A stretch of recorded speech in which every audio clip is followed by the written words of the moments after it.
or detention and the basis for detention. So, what is the law and what is the crime that I committed?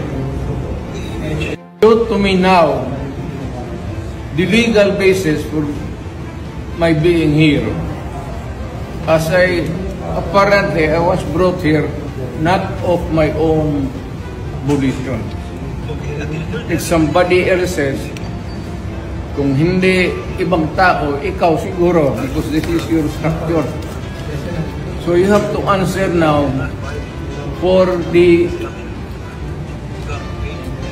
deprivation of liberty. General naman kayo. Alam mo ba na hindi man lang siya na-serve kung anong kaso kung pinag-type sa kanya ngayon? Hindi niya alam. No? Kahit na PI man lang. Alam mo, ang charge sa kanya nasa dyaryo lang.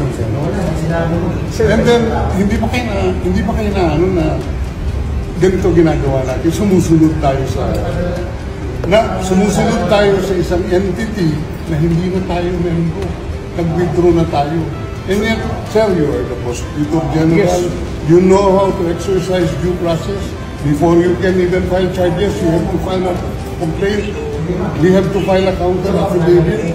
Without doing those procedural process, here we are, being issued a warrant of arrest, questionable warrant of arrest.